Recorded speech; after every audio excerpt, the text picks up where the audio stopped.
Good day, another good vibes. Welcome back to my channel.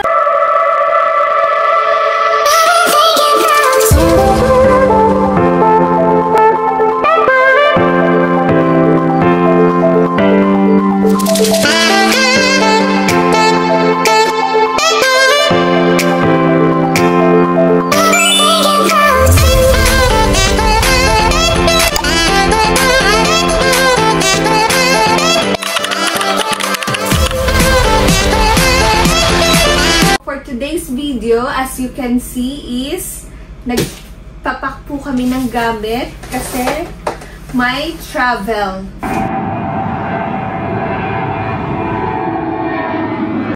So, Tiona is going to Palawan. So, yes, kasama niya ang kanyang mga pinsan.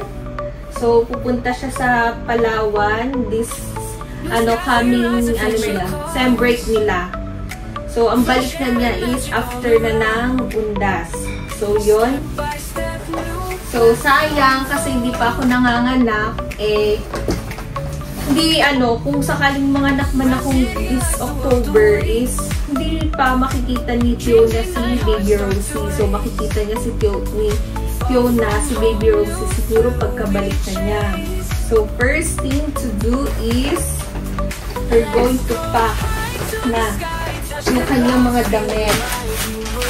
So, yun. Ano bang papak natin? Ito. First, ito is pang ano mo na to? Pang travel.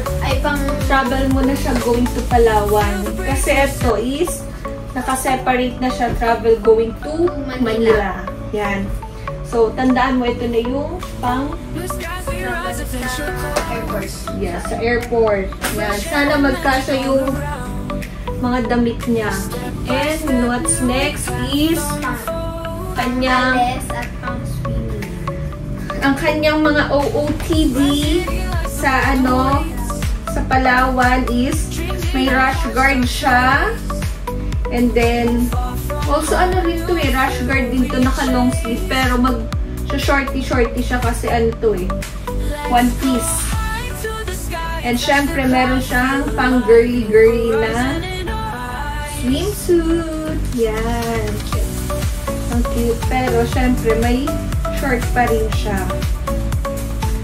So ang travel po ni Tiona going to Manila is this coming Saturday. So may mga ibang kulang pa like of lotion para sa lamok and sunblock. So yun yung kailangan nating bilhin pa. Yun. Sige. Ililist na lang namin yung may mga kulang pa kasi siyang dapat dalhin. Siyempre, ang mami is Girl Scout. Laging handa. Kailangan kompleto. So, yun. Dapat iibabaw na lang natin ito. Ibabaw mo. Yan.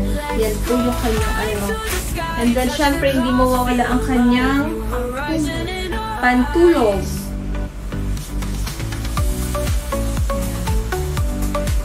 Tatlong pantulog ang kanyang dala.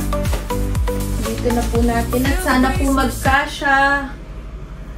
And what's next?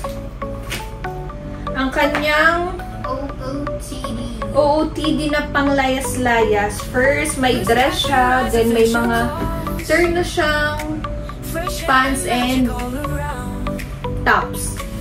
So, sana nga siya. Ito yung pinaka-favorite ko na OOTD. Hindi ko lang siya nagagamit. Yan. So, mga naka-partner na po ito.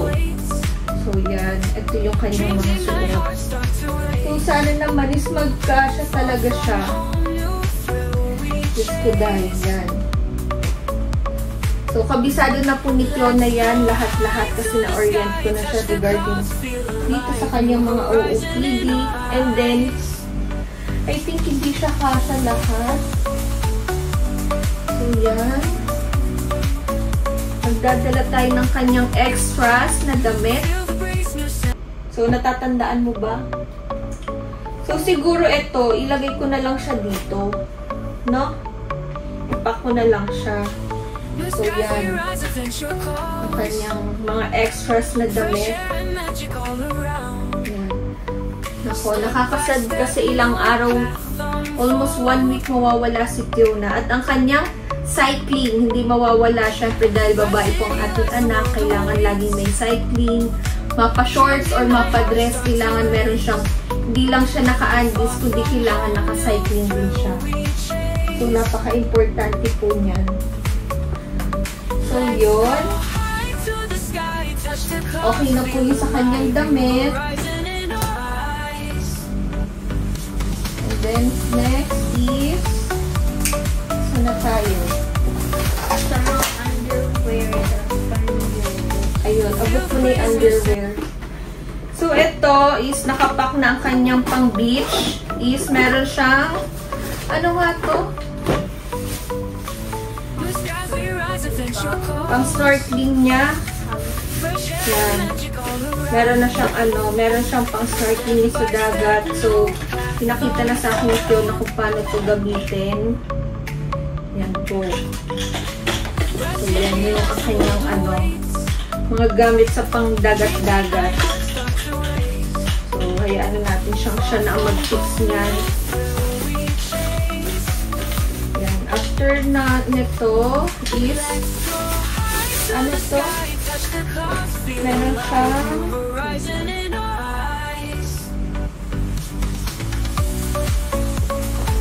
after nitong snorkeling is meron siyang aqua shoes. Yan. Para safe sa beach. Oo, Kasi yan. may mga...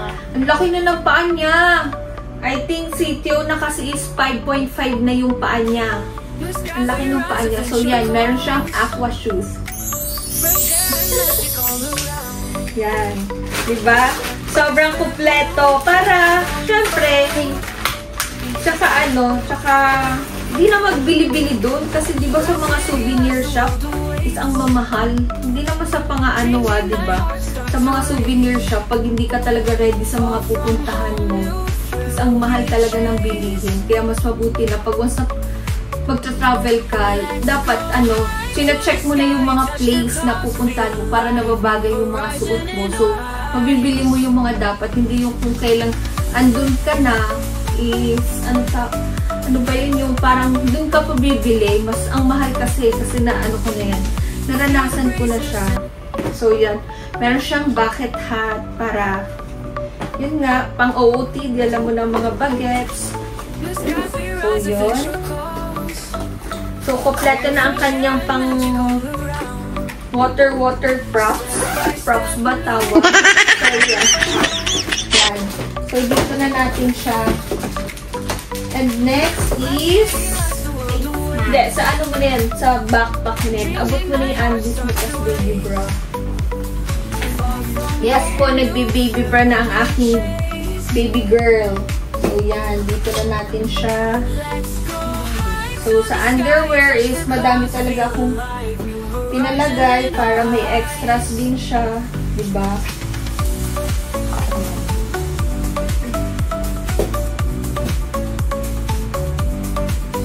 Yan ang kanya. Oh, I think kasya naman pala. Okay naman pala. And hindi mawawala ang face towel. Mabuti nang may face towel siya. Nadala. And then after this is, eto na, dalhin mo na lang to kasi gamitin mo siya pag nasa beach ka para yung phone mo or pwede mo siyang ganyan. Pang mo na lang, sling bag. Yung mga valuable, things. Mga importanting things mo. May ballpen ka pa talaga here. Sige, lagyan na lang natin yung ballpen ganyan. Dito na yung mga important things niya para, hindi hassle. So, ilalagay niya dito like, ito kasi, niya to, Lalagyan na ng charger. yes, lalagyan niya ng charger. So, hindi pa niya mailagay yung charger niya dahil gamit pa niya. So, na lang to, kumbaga, panghuli na siya. Yan. So, I think is ready naman na siguro. Wala ka na bang dapat ilagay dito? Ayun!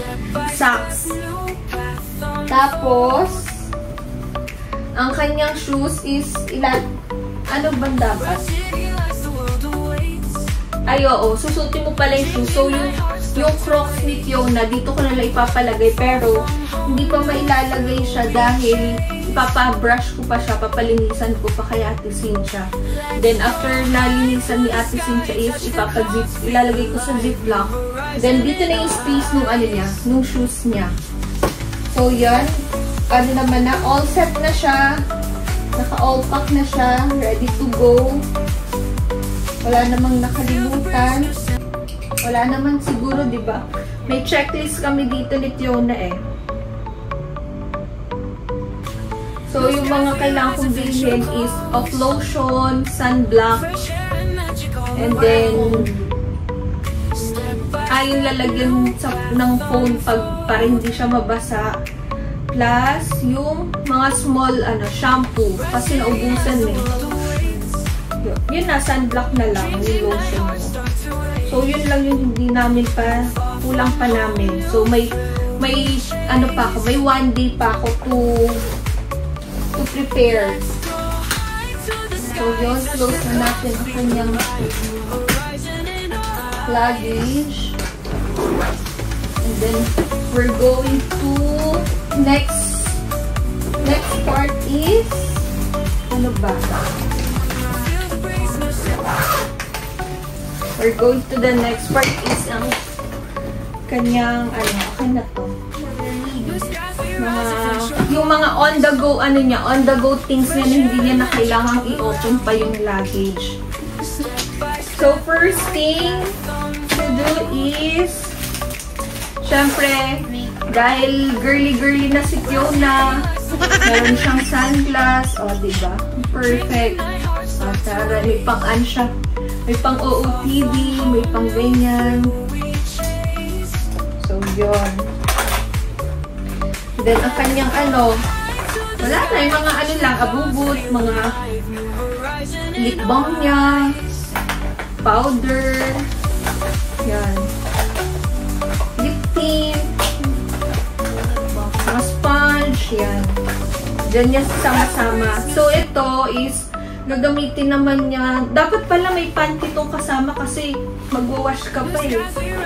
Kailangan, syempre pagdating mo Manila, kailangan mo mag-change ng undies para mag-wash. So, ilalagyan pa natin ito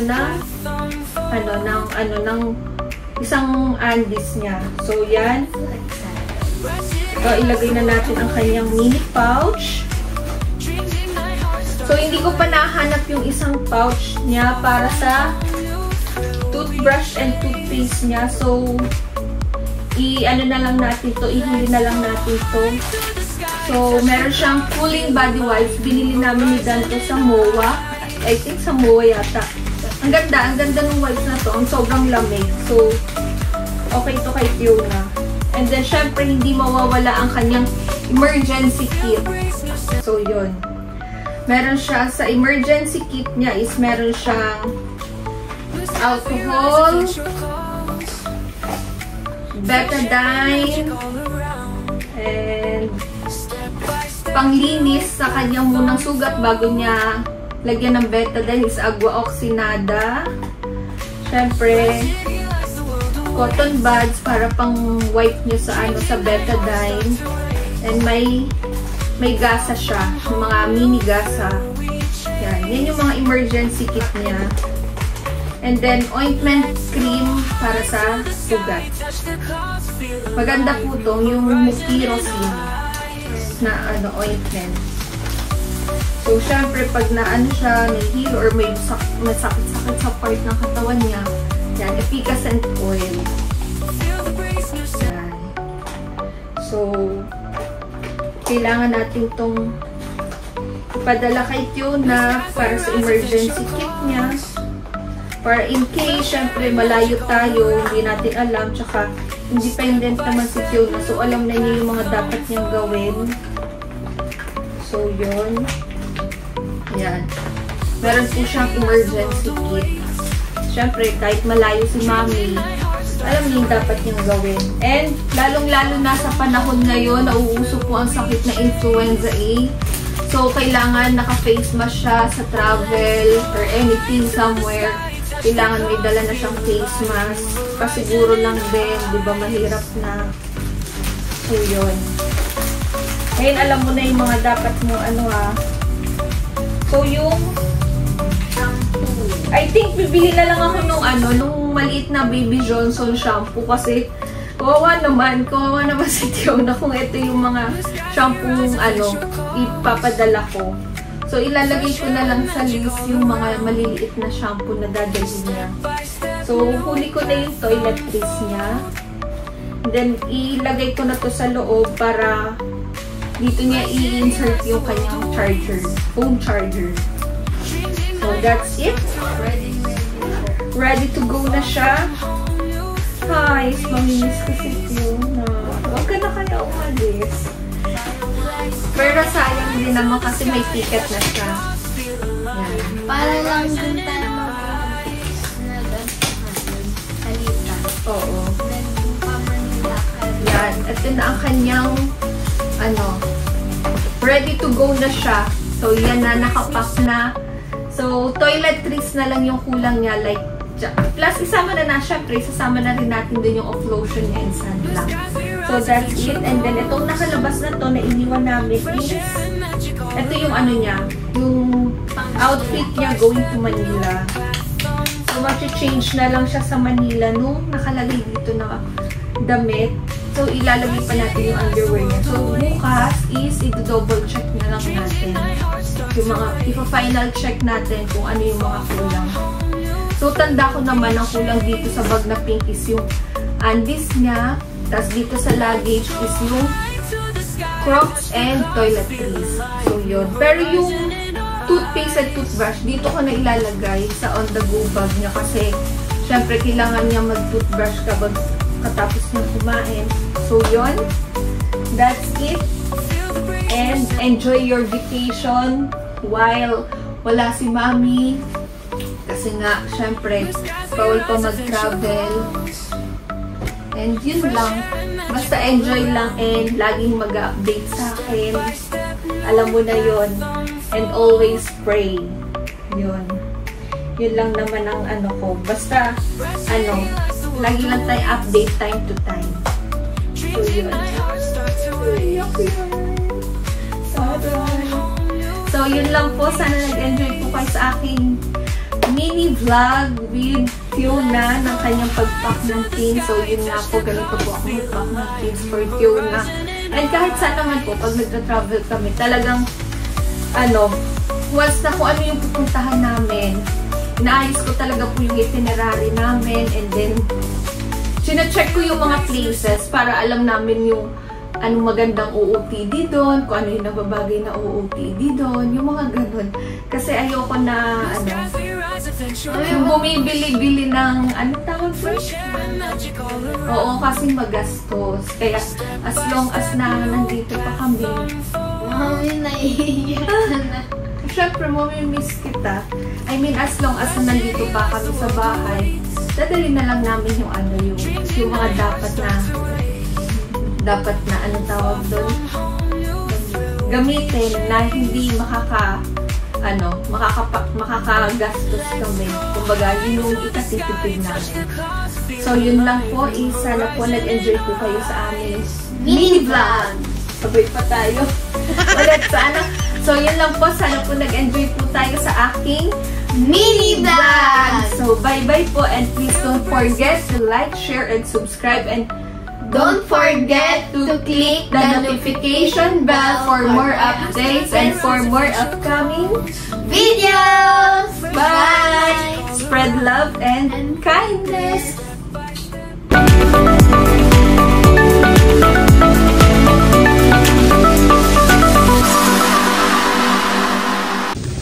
So, ayan, she's leaving na. Where are you going? Palawan. Ayan. Ngayong umaga po ang kanyang travel. Yes.